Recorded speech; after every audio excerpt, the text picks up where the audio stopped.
So, Good evening and welcome to Aware on the Air, presented by members and friends of Aware, the anti-war, anti-racism effort, a local Champaign-Urbana peace group. I'm Carl Estabrook. We're recording this at noon on Tuesday, August 14th, in the studios of Urbana Public Television. Our subject is the wars the U.S. government is waging around the world and the racism we display to those we're killing, in accord with the Latin proverb, proprium humanae ingeni est, odisse cum laceris. It's human nature to hate those you have injured. While President Trump is talking peace with the leaders of Russia, North Korea, and even, perhaps, Iran, the U.S. is making war in Afghanistan, Iraq, Libya, Pakistan, Somalia, Syria, and Yemen, principally to control the flow of oil out of the Mideast and North Africa, which the U.S. uses as a weapon against its economic rivals from Germany to China. Thousands of U.S. troops are killing people in these countries, although most Americans are barely aware of it. More than 250,000 U.S. troops are stationed in 1,000 U.S. bases on foreign soil, most of them ringing Russia and China. The 70,000 members of the U.S. Special Operations Command are active in 3/4 of the countries of the world. Their activities include kidnapping, we call it rendition, torture, and murder. As the rest of the world recognizes, but Americans don't, they're nothing less than American death squads. The rest of the world recognizes that the U.S. today is what Martin Luther King called it long ago, the greatest purveyor of violence in the world, an international criminal surpassing all others. But most Americans don't know that, protected as they are by the government and media propaganda. What we do here at Aware on the Air is talk about the unmentionable, U.S. government killing around the world, and encourage our fellow citizens to oppose it. Few Americans know that U.S. drone warfare in Afghanistan, Pakistan, Yemen, and Somalia killed up to more than 1,500 civilians and comprise up to 5,000 individual strikes. But keep in mind that war is still a secret. The U.S. doesn't keep records of its own attacks, and the U.S. has no idea whom they're killing, whether targeted or passersby. Each missile creates so much damage and vaporizes so many people, we just don't know the truth about the scope of the assassinations the U.S. is responsible for the drone war. But we do know that this continues escalating across U.S. administrations, and the victims include Americans and children. All are killed extrajudicially. No charges, no evidence, no trial, and no chance for defense or rebuttal. Meanwhile, the war in Afghanistan is not getting better, it's getting worse, says the 17th U.S. commander of that war. Meanwhile, Trump says that there are no preconditions for his meeting with Iran, and his Secretary of State immediately sets preconditions. Trump is a threat to the war party, and the threat that they have always feared. Is the U.S. scheming for a new Pearl Harbor in regard to Iran? That seems to be the only way the U.S. government can get backing for a war with Iran, which is not supported by most Americans. Roosevelt did the same thing with Japan, you might remember, that the U.S. is now doing with Iran. Washington laid out terms of surrender after cutting off Japan's oil in 1940. No nation in the world would have accepted such a humiliation. The U.S. wanted war then. The question is, how united is the war front now? You're watching Aware on the Air, and it is important to note, I think, that for all the talk we've been hearing about authoritarianism in the Trump administration, Trump is in many ways the weakest president since Calvin Coolidge in the 1920s. U.S. President Donald Trump is not in control of his own administration, as evidenced by the latest round of sanctions imposed against Russia for the alleged involvement in the poisoning of the Skripals, father and daughter, in the UK in March. The sanctions, the new round of American sanctions, came the same day that U.S. Senator Rand Paul announced on a trip to Moscow that he had handed over a letter to Russian President Vladimir Putin from Trump calling for better relations between the two countries. For that reason, the timing of the institution of the new sanctions appears to be suspect, suggesting strongly that Trump has his own foreign policy, while the Trump administration, comprised mainly of bureaucrats referred to as the deep state, have their own. Right now, they appear to be in control, not President Trump, over his own administration, and it is having the adverse effect of further alienating Washington and Moscow. The neocons, led by National Security Advisor John Bolton, along with Secretary of State Mike Pompeo and his United Nations Ambassador Nikki Haley, comprise the Trump War Cabinet, ostensibly aimed at directing a harder line towards Syria, North Korea, and Iran, but also Russia. Bolton, in particular, has been outspoken in calling for regime change in some of these countries. Trump, not so much so. In fact, he said just the opposite. Nevertheless, their anti-Russian flair in Washington has breathed new life into the neocons, who, along with the Democrats, deep state, and much of the mainstream media, have pushed the false narrative of collusion between Russia and Trump. This persistent anti-Russian rant and repeated sanctions, which have been imposed, have had the effect of leading to further threats of sanctions for questionable reasons, raising the potential prospect of suspension of diplomatic ties between Russia and the U.S. Even at the height of the Cold War, relations between the U.S. and Russia never reached such low depths as they have now.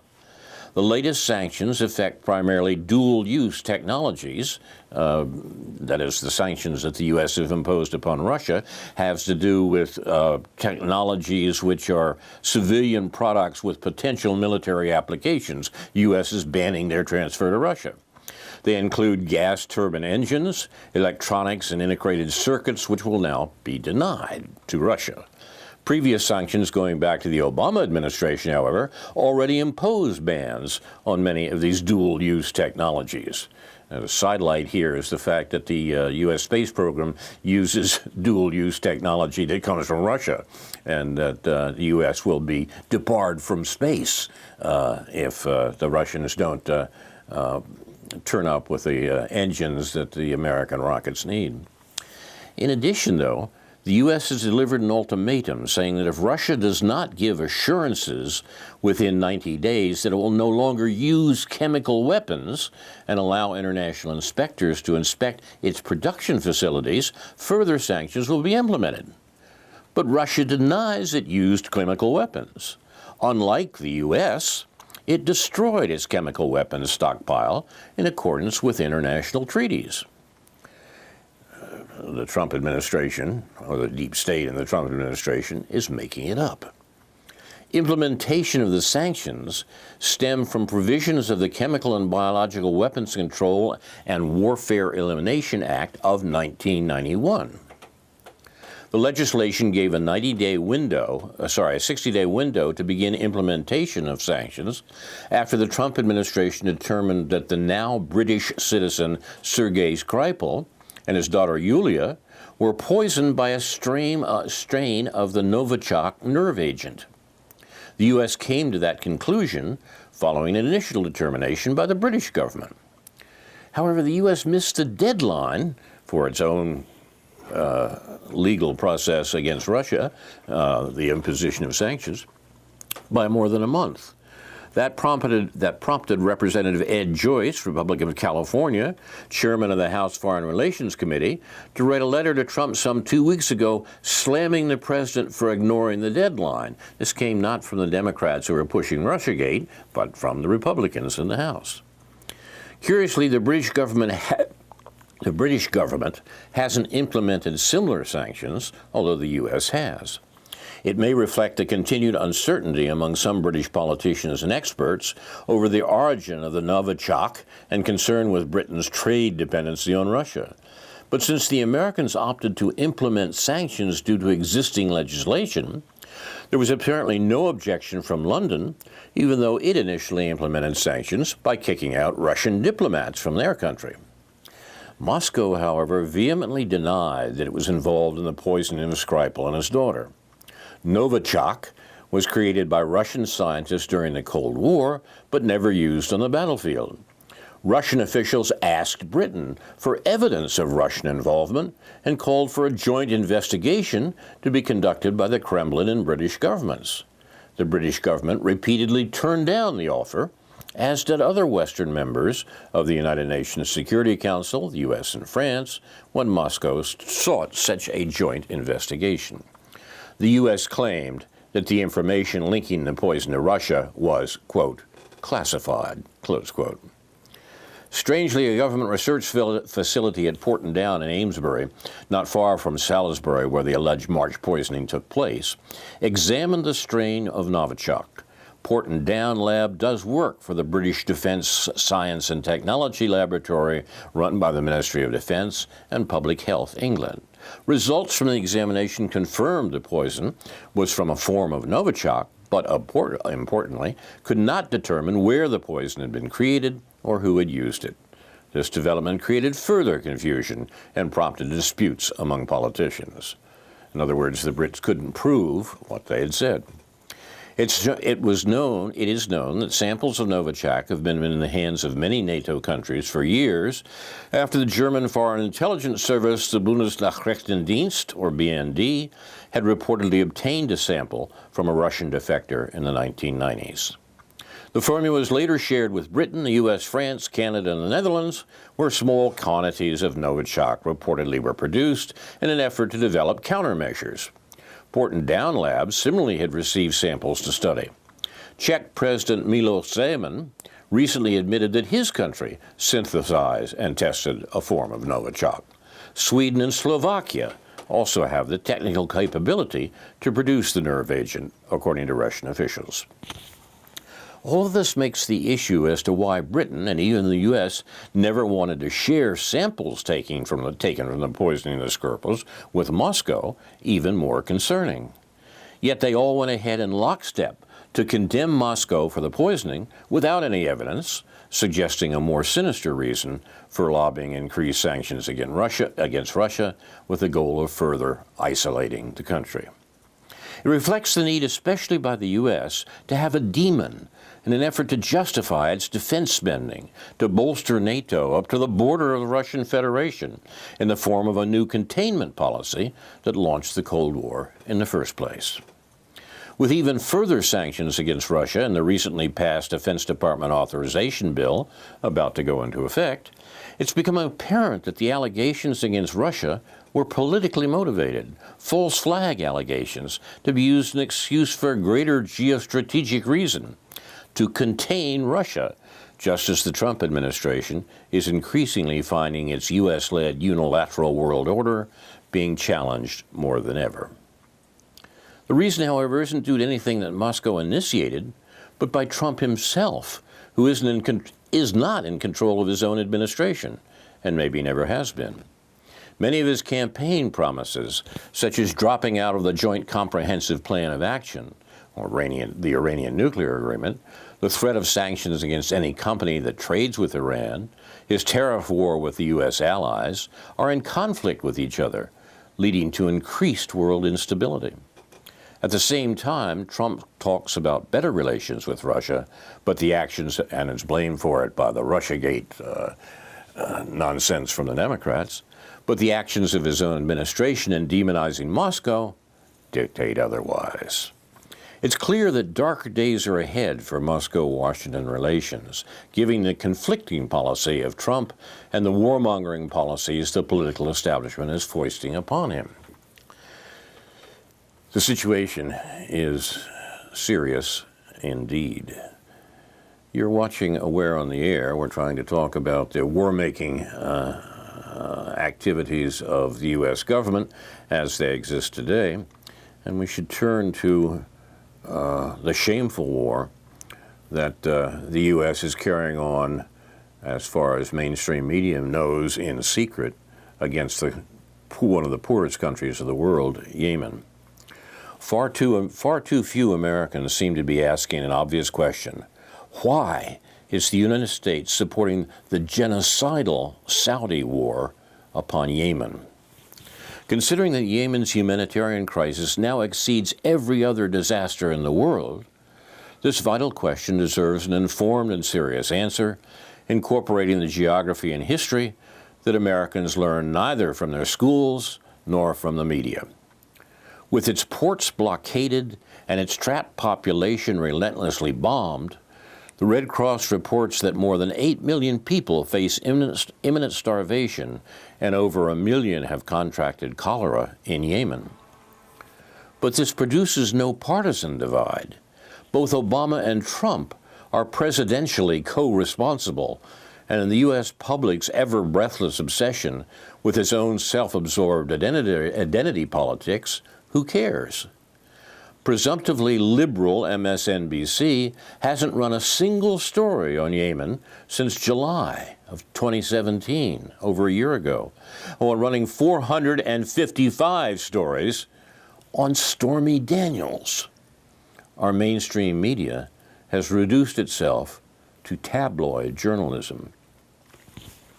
So why indeed, let us finally ask, after 3 years of mass killing and destruction, are we providing daily in-flight refueling by United States Air Force air tankers of U.S.-made Saudi aircraft, dropping U.S.-made bombs on starving people using targeting data provided by Americans?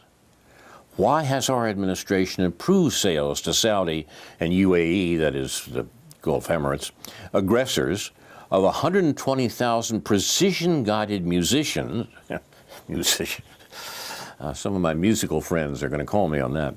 The U.S. has provided 120,000 precision-guided munitions from Raytheon and maybe we should take a break. From Raytheon and Boeing, with a pledged $110 billion arms transaction. The U.S. is paying for killing people in Yemen. The Saudis are doing it, but they're doing it with bombs we give them. Big money and big profits in this, a reliable cash cow for weapons producers with no end in sight. But since our Arms Export Control Act limits the use of American weapons to, quote, legitimate self-defense, what massive invasions are these states anticipating? More directly, do U.S. taxpayers know that the USS Boxer, a ship, positioned off the Yemen coast, provides medical support to Yemen's outside assailants, the Saudis, and U.S. troops are deployed on the ground for, quote, intelligence and logistics support? U.S. troops are in Yemen helping the Saudis kill the Yemenites, including assistance with operational planning, maritime interdiction, and security cooperations in a murky proxy war against indigenous people, just as we did in Vietnam. Despite token hand-wringing by the Obama and Trump administrations in Congress and extractions of unenforced pledges by the Saudis to limit casualties, the carnage has continued unabated.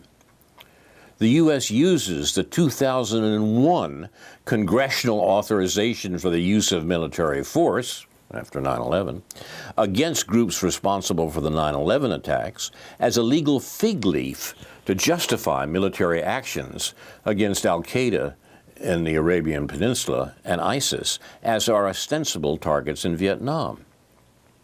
And the recent palace coup by Saudi Prince Mohammed bin Salman has gathered up ruling family wealth to pay the bills to American arms makers. Those bills include the costs of blanket cover-up PR on both sides of the Atlantic, which has been highly successful. But returning to the central question, why, in the online magazine New Eastern Outlet, policy investigator and analyst Phil Butler writes, quote, while Washington think tank evangelists try and play the tension off as Sunni Shiite religious friction, new oil reserves are the truth of these matters. We need to follow the business news to monitor the energy sector that determines much of world politics. Evidence from these sources indicate that Yemen sits above massive oil and gas reserves, not yet fully explored or developed, in addition to its 4 billion barrels of proven reserves. As far back as 2002, a U.S. Geological Survey report identified very substantial oil and gas deposits in Yemen and beneath its territorial waters in the Red Sea and Gulf of Aden.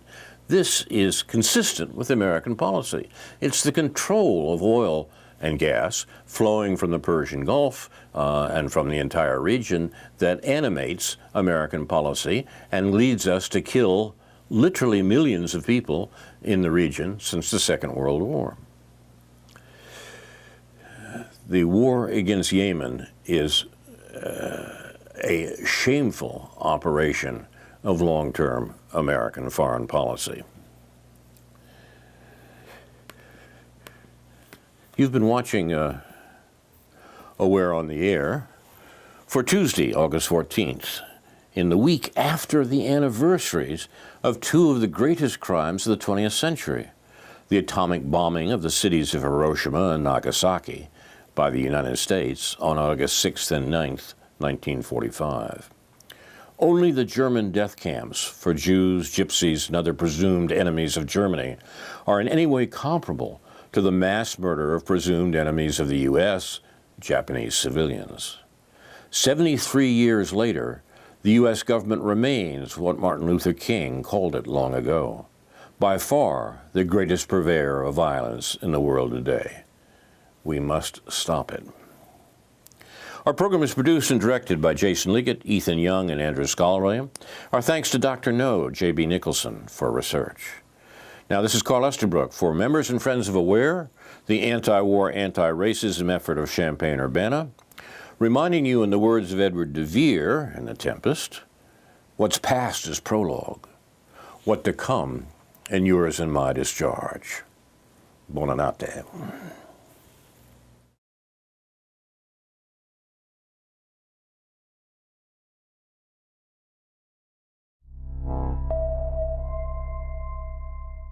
It's the real news. I'm Aaron Mate. Since winning Britain's Labour Party leadership in 2015, Jeremy Corbyn has faced a consistent campaign of opposition from centrist members of his own party. This has continued despite, or perhaps even because of, Corbyn leading Labour to stunning gains and a near overall victory in the 2017 British elections. Now Corbyn faces possibly his biggest internal revolt yet. Members of his party and prominent Jewish groups are accusing Corbyn of presiding over a rise of anti-Semitism inside Labour. Today, we gather to say that the Labour Party is a racist party. The Labour Party is an institutionally anti-Semitic party in the grip of racists. The anger among some is palpable. In Westminster last week, a rally organised by the Campaign Against Anti-Semitism. Well, we can see that this is just the thin edge of the wedge, that what is happening now is exactly what happened in Nazi Germany in the 1930s. Joining me to discuss the so-called anti-Semitism controversy in the British Labour Party are two guests: Jamie Stern-Viner, graduate student at the University of Oxford, editor of the new book, Moment of Truth, Tackling Israel-Palestine's Toughest Questions, and Norman Finkelstein is an author and scholar. His latest book, Gaza, An Inquest into Its Martyrdom. Welcome to you both. Jamie, I'll start with you. For anybody who's not familiar with what's going on right now with Jeremy Corbyn and all these allegations of anti-Semitism inside Labour, can you explain for us the context and what are the main accusations against him? Well, claims that there is a crisis of anti-Semitism in the Labour Party surfaced in 2015, and since then have dominated the national headlines on multiple occasions. It's actually hard, I think, for people outside this bubble to imagine, but there have been repeated occasions over the past 3 years where readers of the British press might be forgiven for thinking that there is nothing else going on in British politics other than this Labour anti-Semitism crisis. The crisis centres on, its core allegation is, that there has been a significant increase of anti-Semitism in the Labour Party, and that anti-Semitism is now even an endemic phenomenon in the Labour Party. The only problem with this serious allegation is that there's no evidence whatsoever to support it. Let's look at the evidence on the state of anti-Semitism in the UK today. Every year, reputable polling agencies, Pew, YouGov, and others, they carry out surveys asking the British population what their views are about this or that minority group. Every year, they find that about 7 to 8%, between 7 and 8% of the British population have a negative perception of Jews. Now, relative to other minority groups, this is very low. So, for instance, one of these polls found that the corresponding figures for Muslims was 28%, and for Roma, 45%. So the figure of negative perception of Jews is relatively low. It's also stable. It's been around 7 to 8% since the early 1990s. It's also not particular to the left. So if you take a study by the Institute for Jewish Policy Research published in 2017, it found that anti-Semitism on the left, levels of anti-Semitism on the left, are indistinguishable from those in the general population and less than those on the far right. Right. Finally, okay, Jamie. So given all that, what then is going on? Why then are we seeing this charge being hurled against Jeremy Corbyn? that's exactly the question to ask. If the evidence doesn't support these claims, what's going on? And I think the answer is very clear. In 2015, Labour members elected as leader of their party a veteran socialist, a long-time campaigner for Palestinian rights, Jeremy Corbyn. It was one of the biggest upsets of modern British history, political history. It saw the influx of hundreds of thousands of new members into the Labour Party, and it challenged the grip over the party that had been exerted by the Blairites and by other factional opponents of the left. And what this anti-Semitism scandal has been about has been there's been a coalition of what you could say are two camps. Pro-Israel networks who have used, who have weaponized, who have exploited these anti-Semitism charges to undermine and ultimately to overthrow a person who they rightly view as a principled critic of Israeli policies. There's also been a use of the anti-Semitism weapon by Corbyn's factional opponents within the Labour Party, particularly in the Parliamentary Labour Party. As soon as Corbyn became a front runner in the leadership election in 2015, his opponents within the party, and they used a whole number of kind of smears, attack lines to this end. He was accused of being a Russian spy. The hundreds of thousands of new members who joined the party were alleged to all be Trotskyists, notwithstanding that Trotskyist groups in Britain couldn't fill a phone booth. The anti-Semitism allegations are entirely of a piece with, driven by the same multifaceted agendas as those other smears. Okay, so Norman Finkelstein, I want to ask you about some of these specific cases that have been wielded here against Corbyn, accusing him of presiding over anti-Semitism and being anti-Israel. But before I do, I mean, this issue has been a main focus of yours throughout your career. Your books, including The Holocaust Industry, Beyond Chutzpah, have all talked about the issue of this use of anti-Semitism as a weapon to smear particularly critics of Israel. I'm wondering if you could just place what's happening now to Corbyn in that context. Well, certainly the Corbyn phenomenon falls within that broad trajectory of, as the British call it, weaponizing, as I think most Americans call it, instrumentalizing the Nazi Holocaust and anti-Semitism for political gain. And so since the 1970s, periodically you have this revival of what's called the new anti-Semitism. It extravaganza. So in the 1970s, there was a book put out by the Canadian Anti-Defamation League, which is basically an arm of Israeli propaganda, the ADL. It was called The New Anti-Semitism. In the 1980s, the ADL leaders put out a book called The Real Anti-Semitism, which was about the new anti-Semitism. And then beginning in the 2000s, where Israel's public relations was facing a real debacle, starting with the Second Intifada, then Operation Cast Lead, and Operation Protective Edge. Now, every few years, we see this revival of the new anti-Semitism as a way to silence, to browbeat, to intimidate, and to terrorize Israel's critics into silence. It is true that in the past, it wasn't always only Israel's apologists that used this claim of a new anti-Semitism. So, for example, in 2002, in the build-up to the U.S. invasion of Iraq, the claim was made that anybody who opposed the invasion of Iraq was supporting a second Holocaust because Saddam Hussein had nuclear weapons and that he may use one of those nuclear devices against Israel.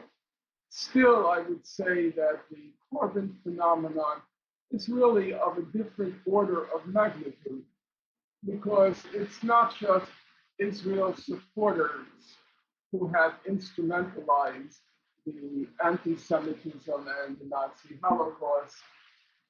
It's a quite broad array of forces, including those within the Labour Party, the supporters of Tony Blair.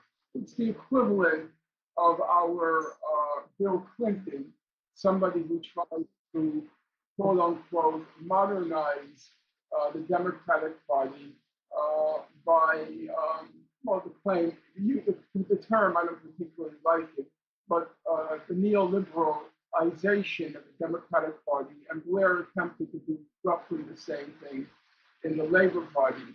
So there are the Blairites, but then Jeremy Corbyn, as Jamie said, is a principled supporter of Palestinian rights, but he's also, in addition, and not trivially, and probably more significantly, he's putting forth a very rigorous and tough class platform. He's the real thing. He's an old-fashioned leftist. And so the ruling elites in the UK, and also globally, not just in the UK, the ruling elites, to use Karl Marx's expression in the Communist Manifesto, they're genuinely trembling. This is a potentially a devastating threat to the ruling elites and their dominance over British society, as well as, in our case, American society. And so everybody now is acting in concert.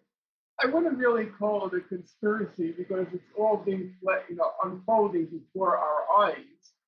They're acting in concert and ruthlessly to try to stop the Corbyn phenomenon. I would say for American viewers, it's worth watching this closely because I think exactly the same thing is going to happen to Bernie Sanders if he runs in 2020, and he has a credible chance of winning. As your American viewers know, we already saw a preview of that with the victory of Alexandria Ocasio-Cortez, where immediately they zoomed in on her remarks about Israel, in particular on Gaza. Now the same thing is happening in the UK, but it's obviously in a much bigger level. It's talking about the prime ministership of the UK. And as I said, I expect the same thing will happen in 2020 in the United States if there's a Bernie Sanders candidacy. So the repercussions, the reverberations, the implications of what's happening now in the UK, they're significant for all of us.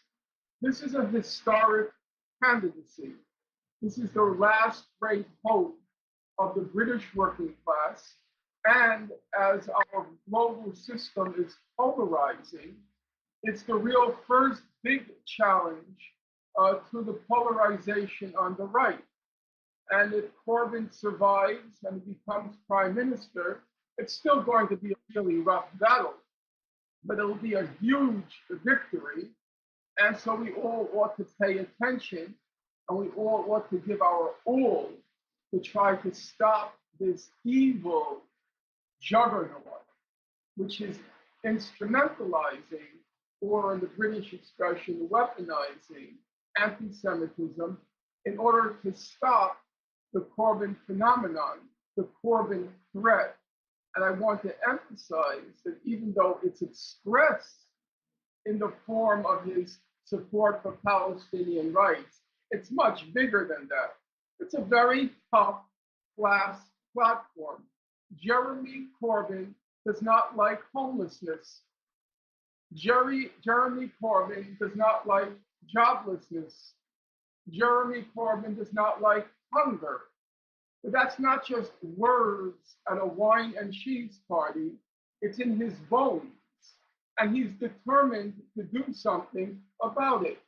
And the ruling elites don't like it in the UK, they don't like it in the United States, and everybody's now, if I can use the expression, they're crucifying the man. There is nothing more absurd, nothing more preposterous than to label Jeremy Corbyn a racist, a bigot, or an anti-Semite. Anybody knows his personal history? This guy has been an anti-racist campaigner for a longer period of time than you, Aaron Maté, have been on this planet. Even yesterday, I was surprised to read that the foreign editor of the Jewish News in the UK, even he said the idea of calling Jeremy Corbyn a bigot or a racist, he said it's ridiculous. It's just absurd, and given the enormity of the allegation, it's obscene. Right. Okay, Norman, but that statement that you just quoted contrasts with the three leading establishment Jewish newspapers in Britain, the Jewish Chronicle, the Jewish News, and the Jewish Telegraph. They just published a joint editorial called United We Stand, where they begin by saying that they're standing together because of the existential threat to Jewish life in this country that would be posed by a Jeremy Corbyn-led government. Before you respond, we're actually going to pause there. And when we come back in part two, we'll talk about some of these specific allegations that are being made against Corbyn, which include criticizing him for appearing alongside none other than a survivor of Auschwitz, a survivor who compared Israel's policies to those of Nazi Germany. And for that, Corbyn has been attacked. My guests are Jamie Stein-Werner and Norman Finkelstein. Join us in part two.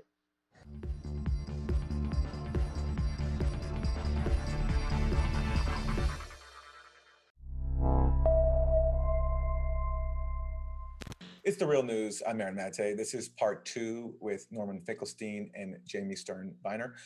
We're talking about the so-called anti-Semitism controversy that is engulfing Jeremy Corbyn and the British Labour Party. His critics, especially inside the party, as well as prominent Jewish groups, are accusing Corbyn of a litany of so-called anti-Semitism charges. And we're talking to Jamie and Norman about how actually, in their view, this is a weapon to undermine Corbyn's progressive agenda and his staunch support for basic Palestinian human rights. So in this section, in this part, we're going to address some of the key developments that have been used in this effort against Corbyn. And I want to start with this controversy, so-called controversy about a dinner, about an event that Corbyn hosted in 2010, which featured a survivor of the Nazi Holocaust. And at that event, this survivor compared Israeli policies on the Gaza Strip, the besiegement of the Gaza Strip, to those of Nazi Germany. And Corbyn has recently been pilloried for appearing at that event and failing to properly criticize that speaker. So I want to go to a clip. This is Richard Millett. He is a prominent blogger in Britain on Jewish culture and Jewish life. And he spoke to Britain's Channel 4 News. I just wanted to let one point of view reign and for everyone else to be quiet. And I think in the Houses of Parliament, where you hear the debate from all sides, I think it's very wrong just to, in any of these meetings like this, to hear such a one-sided panel. What do you think Jeremy Corbyn should have done? To have said, this is disagreeable what I'm hearing, but let's just let him finish and then you can make your comments. That's Richard Millett speaking about this 2010 event that Jeremy Corbyn chaired. So Norman, if you could talk about this case, the Holocaust survivor in question, Ajo Meyer, he died in 2014. So he's no longer around now to defend himself against these charges and him, by association, being accused of anti-Semitism. But I'm wondering if you could speak to what he was talking about back then, and then what Corbyn's critics are saying about him now. I don't know the exact details on what Ajo Meyer said. I do know him. I did know him. We met when I was in the Netherlands. I had a dinner with him. And I have mutual friends who know him quite well and who knew him quite well and held him in the very highest regard. And these are friends whose moral judgment I respect a lot. Meyer was the real thing. He was in Auschwitz. And he then wanted to use, in the positive sense, he wanted to exploit, in the positive sense, his own horrific experience to embrace those who are now coming under murderous assault, who are now suffering, and who, what's worse, were being victimized in the name of and justified by the experience he passed through. Now, I think there are a couple of things to say. Number one, Israel all the time makes comparisons between its enemies and the Nazis. We all remember Saddam, Hitler. For those whose memories go back to the 1950s, it was Nasser Hitler. Those whose memories don't stretch far back, they'll remember as early as yesterday, we hear Iran Hitler. We hear all the time from Mr. Netanyahu that Iran is worse than the Nazis. He said the Nazis wanted only to conquer Europe, whereas Iran wants to conquer the world, that they're worse than the Nazis. And then we're told the Palestinians are worse than the Nazis. It was no lesser a person than Netanyahu, Prime Minister of Israel. He said the idea of the final solution, the extermination of the Jews, it was dreamt up not by Hitler. He said Hitler didn't want to kill the Jews. The idea was dreamt up by the Palestinian leader, the Mufti of Jerusalem. So it's a little bit odd, not to say grossly hypocritical, to suddenly ostracize and demonize and chastise Jeremy Corbyn for being in the presence of an Auschwitz survivor who says that Israeli policies in some aspects and some regards bear an eerie resemblance to some of the things he experienced in the rise of the Nazi regime. But not a word, never a word of criticism when the same sorts of comparisons are routinely hurled by Israel's apologists. Just one amusing footnote. 2 days ago, I appeared on a debate on Iran television with none other than the person you just had on, Richard Millett. I was kind of astonished. every word out of his mouth was Hamas Hitler, Hamas Nazis, Gaza Hitler, Gaza Nazis, every word. I didn't know what this guy is talking about. But that all passes muster in the mainstream media. But when right, Norman. a survivor of Auschwitz uses his suffering in order to protect, to embrace those who are now suffering a 12-year-long murderous blockade, that somehow becomes a sin in the current media atmosphere. Right, Norman. So before I go back to Jamie, this speaks to another controversy, so-called controversy around Corbyn and Labor, because they've been criticized for not, by prominent Jewish groups and centrist members of their parties, for not fully adopting what's known as the Holocaust Remembrance Alliance's definition of anti-Semitism. Labor rejected some parts that would essentially equate criticism of Israel to anti-Semitism, that would essentially define anti-Semitism that way. And Labor is being attacked for that. I'm wondering if you could talk about what's going on there. Okay, I'll try to be brief because the controversy has become so contrived. There's a definition of anti-Semitism put out by this organization called the IHRA, the International Holocaust Remembrance Alliance.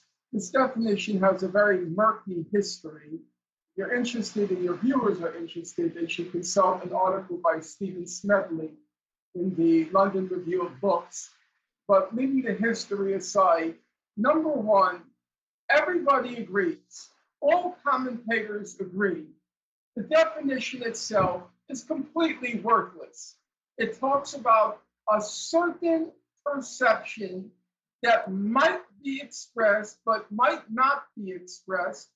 As numerous legal experts, policymakers have commented, this definition has zero heuristic value. It provides no legal guidance, no practical guidance, no policy guidance. Number two, after they cite this positively weird definition, they then give what they call 11 illustrations or examples of anti-Semitism. Lo and behold, of the 11 examples they give, 7 of the 11 have nothing to do with anti-Semitism, but have everything to do with criticizing Israel. Now, in my opinion, and here I'm speaking strictly for myself, the British Labour Party, or one of its divisions, the NEC, it adopted large swathes, wide swathes of the IHRA definition. I think that was stupid. I think it was politically unwise. But in fact, they adopted virtually the whole of this very suspect IHRA definition. They expressed reservations about a few clauses. And apparently now, from what I've read in the last couple of days, everything hinges on one particular clause. And the clause reads, denying the Jewish people their right to self-determination, for example, claiming that the existence of a state of Israel is a racist endeavor, that's an example of anti-Semitism. If you claim that Israel or its founding was a racist endeavor. And Jeremy Corbyn refuses to abandon that issue as of now. He won't adopt that as being inherently an anti-Semitic claim. So I ask you, and I ask your viewers, a simple question. The leading historian on the Israel-Palestine conflict, the leading Israeli historian, is Benny Morris. Now, in his classic work, or the revised version of his classic work, he states that the idea of transfer, what we call ethnic cleansing, the idea of transfer, he says, was inbuilt and inevitable in Zionism, inbuilt and inevitable in Zionism. Then you have Ari Shabbat, who was until recently the dean of Israeli liberal commentators. Until he was accused of sexual harassment, yeah. Yeah. But until then, he had a very weighty position in Israeli society. And he too said it was impossible to create the state of Israel unless there had been an ethnic cleansing. So he writes, quote, if Zionism was to be, Lead, that was one of the major Arab cities, could not be. If Zionism was to be, Lead could not be. Transfer was inbuilt and inherent in Zionism. So by the reckoning of the IHRA definition, both Benny Morris and Ari Shabbat would be guilty of anti-Semitism for saying what's quite obviously a commonplace. Mm-hmm. All right, so before we wrap, I want to play a clip of Jeremy Corbyn. So Norman mentions how Jeremy Corbyn is standing his ground on this clause about related to anti-Semitism, but under this heavy pressure, he has made statements, including acknowledging, he says, anti-Semitism inside the Labour Party, and also apologizing for if people feel upset by his appearance at that 2010 event with the Holocaust survivors. So I want to play a clip of Jeremy Corbyn's video to the British people addressing this anti-Semitism controversy. People who use anti-Semitic poison need to understand you do not do it in my name or the name of my party. You are not our supporters. And anyone who denies that this has surfaced within our party is clearly actually wrong and contributing to the problem. So that's Jeremy Corbyn. Jamie Stern-Viner, as we wrap, is this campaign against Corbyn, is it working? I mentioned in part one how you had 3 leading Jewish newspapers publish a joint editorial calling Corbyn an existential threat to the Jewish people.